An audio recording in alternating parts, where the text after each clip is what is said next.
Hello friends, तो कैसे हो आप सब। तो आज मैं आपके लिए लेके आई हूँ इस वीडियो में एसएससी का मोस्ट इम्पोर्टेंट टॉपिक जो कि भारत के प्रमुख वायसराय एवं उनके कार्य हैं। जी हाँ, ये बिल्कुल 10 मिनट की एक क्लास है जिसमें आपके जो एसएससी के द्वारा और रेलवे के द्वारा जो मोस्ट इम्पोर्टेंट जो वायसराय हैं कि वही इसमें बताएंगे, सिर्फ बाकी का इसमें कुछ नहीं बताएंगे। जिनसे एसएससी बार बार क्वेश्चन पूछती हैं, जो हमारे वायसराय हैं जिनसे एसएससी बार बार क्वेश्चन पूछती है, तो वही इसमें हम बताएंगे जो कि इम्पोर्टेंट है। जी हाँ, रेलवे और एसएससी और रेलवे के एग्जाम्स में ये सब पूछा ही जाता है। आपको पता है वायसराय से 1 या 2 क्वेश्चन बनते ही बनते हैं जो कि इम्पोर्टेंट हैं। और इस वीडियो में हम वही सब करने वाले हैं जो मोस्ट इम्पोर्टेंट वायसराय है, सिर्फ उन्हीं के बारे में जानेंगे। बाकी आपको तो पता है कितने सारे इंडिया में बने हैं, जो हमारे गवर्नर जनरल हैं जो कितने मतलब बने हुए हैं इंडिया में। लेकिन ये मोस्ट 7 और से 8 मिनट की जो ये वीडियो है, इसी में ही जो कवर हो जाएंगे। और आने वाली जो दिल्ली पुलिस की जो भर्ती है अभी 2025 में आ रही है, उसके लिए मोस्ट इम्पोर्टेंट है, क्योंकि 50 नंबर की जीके आएगी, आपको पता है। और वायसराय से क्वेश्चन बनना तय ही तय है। और दिल्ली पुलिस में तो जो 50 नंबर की जो जीके आती है उसमें 1 या 2 क्वेश्चन तो वायसराय से बनेंगे ही बनेंगे, आपको पता है। तो मोस्ट इंपोर्टेंट कुछ वायसराय हैं यहाँ पर, आप देख सकते हैं। जो पहला वायसराय है हमारा कैनिंग इसमें सबसे ज़्यादा इंपॉर्टेंट है। जो कैनिंग का कार्यकाल, जी हाँ, कार्यकाल कैनिंग का इंपॉर्टेंट है, जो कि इसका टेन्योर है 1856 से लेकर 62 तक इसका कार्यकाल रहा। जो इसके बीच में जो हमारी घटनाएं हुई हैं उन सभी में कैनिंग ही है। जैसे 1857 की क्रांति जो कि मोस्ट इंपॉर्टेंट है।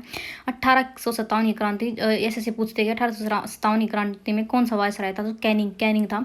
और रानी विक्टोरिया की घोषणा और भारत सरकार अधिनियम 1858 की घोषणा भी कैनिंग के समय में हुई थी, तो इंपॉर्टेंट है। कैनिंग तो अपने आप में इंपॉर्टेंट है, आपको पता है, क्योंकि इसमें बहुत सारे इंपॉर्टेंट ही इसके कार्यकाल में सारे काम हुए। जैसे विधवा पुनर्विवाह अधिनियम 1856 में, और ये भारतीय परिषद अधिनियम 1861 में, और भारतीय दंड संहिता 1858 के, जो कि मोस्ट इंपॉर्टेंट है। जो कि हमारे आईपीसी है, जो हमारी भारतीय दंड संहिता के जनक कौन है, भारतीय दंड संहिता किसके कार्यकाल में लगी थी, इसके जनक कौन है, ये सब ऐसे पूछे तो कैनिंग ही इसके जनक है। और जो हमारे आईपीसी जो धाराएं होती हैं ये उन वही है ये सब। तो भारतीय दंड संहिता 1858 में कैनिंग के समय में ही आई थी। और ये आप सब ये देख लीजिए, क्योंकि इंपॉर्टेंट है, ये मोस्ट इंपॉर्टेंट है। ये सारे टॉपिक हैं जो ये भी हैं हुए हैं, जो कैनिंग के समय में जो घटनाएं घटी हैं, ये सारे इंपॉर्टेंट हैं। और आप इनके नोट्स बना सकते हैं, फिर इसका एक स्क्रीनशॉट आप ले सकते हैं, इसमें कोई बात नहीं है। और अगला हमारा जो मेयो, जी हम मेयो जो हमारा है वायसराय, जो 1869 से लेकर 72 में बना था, ये है। और भारतीय सांख्यिकी सर्वेक्षण की स्थापना मेयो के समय में हुई थी। और कृषि और वाणिज्य विभाग, जो कि कृषि और वाणिज्य विभाग में मेयो के समय में आया था। और 1871 में भारत का प्रमुख जनगणना, जो कि आपको पता है कि पहले तो भारतीय सांख्यिकी सर्वेक्षण की विभाग की स्थापना मेयो के समय होता है, जो कि इंपॉर्टेंट है। और 1871 में भारत की प्रमुख जनगणना स्टार्ट की थी, वो तो इंपॉर्टेंट है, हर एग्जाम्स में ये सब पूछा ही जाता है कि पर जनगणना किसके समय में स्टार्ट हुई थी, तो मेयो के समय में 1871 में स्टार्ट हुई थी। कृषि और वाणिज्य विभाग भी, ये तीनों इंपॉर्टेंट है।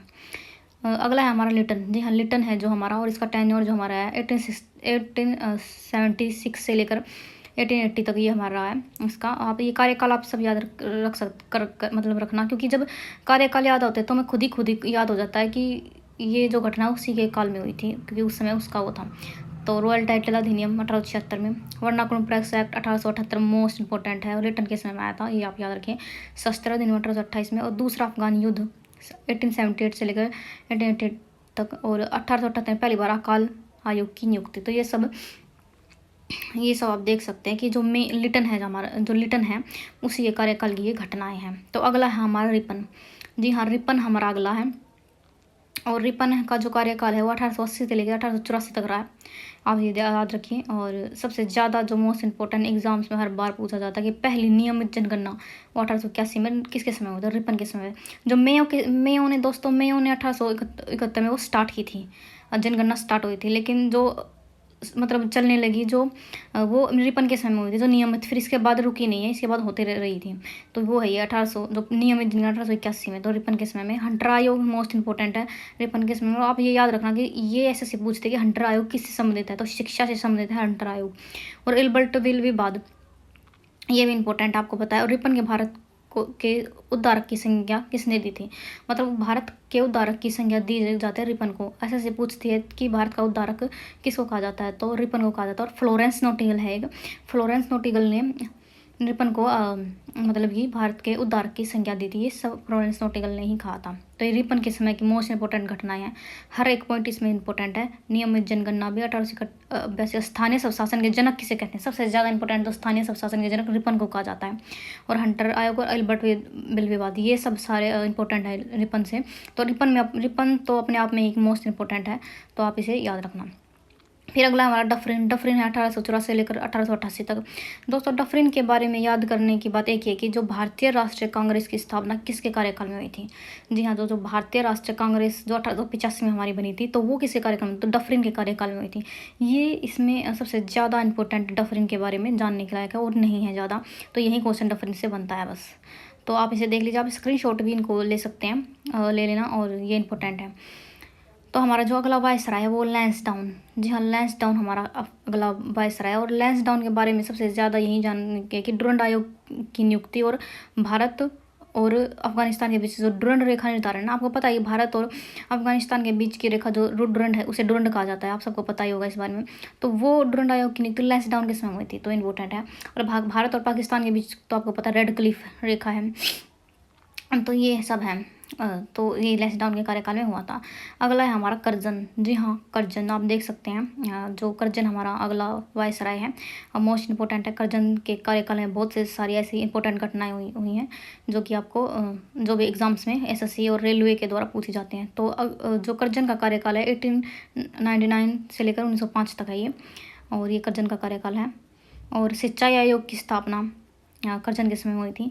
और पुलिस आयोग की स्थापना करजन के समय में हुई थी। और विश्वविद्यालय अधिनियम करजन के समय में आया था। और कलकत्ता में विक्टोरिया हॉल की स्थापना करजन के समय में हुई थी। और भारतीय पुरातत्व विभाग की स्थापना 1904। भारतीय पुरातत्व विभाग की स्थापना 1904 करजन के समय में हुई थी। बिहार में भारतीय पुरातत्व विभाग की स्थापना 1904 करजन के समय में हुई थी, ठीक है। और बिहार में पूसा व कृषि अनुसंधान संस्थान की स्थापना भी करजन के समय हुई थी। और सबसे ज़्यादा इंपॉर्टेंट जो हर बार एग्जाम से पूछा जाता है और पूछा जा रहा है और आगे भी पूछा ही जाएगा, वो 1905 में बंगाल विभाजन किसके समय में हुआ था? करजन के समय में हुआ था। तो ये इंपॉर्टेंट है। आप देख सकते हैं कितने इंपॉर्टेंट टॉपिक हैं जो कि करजन से पूछे जाते हैं। सिंचाई आयोग और भारतीय पुरातत्व विभाग की स्थापना ये बार बार पूछा जाता है 1904 में, और 1900 आप देख सकते हैं, ठीक है।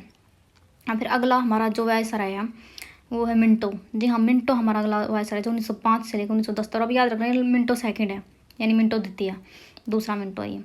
और एंटी विभाजन स्वदेशी आंदोलन का उद्भव, आप ये याद रखना, जो स्वदेशी आंदोलन जब हुआ था, जब किसके कार्यकाल में हुआ था? तो मिंटो सेकंड के कार्यकाल में हुआ था। सूरत सत्र कांग्रेस का विभाजन, आप देख सकते हैं जो कांग्रेस का विभाजन उस साथ में हुआ था, जो सूरत अधिवेशन में हुआ था, आपको पता है। तो वो किसके समय में हुआ था? मिंटो के समय में हुआ था। और मार्ले मिंटो सुधार, ये भी मोस्ट इंपॉर्टेंट है।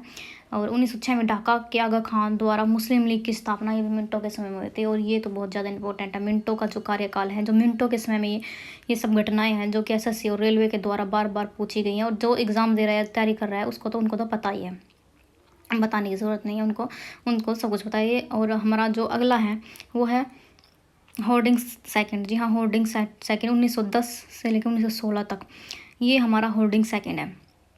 और इसमें बंगाल का विभाजन रद्द हुआ था। आपको पता है बंगाल का विभाजन जो रद्द हुआ था 1911 में, होर्डिंग सेकंड के समय हुआ था, ठीक है। करजन के समय बंगाल का विभाजन हुआ था, आपको पता है।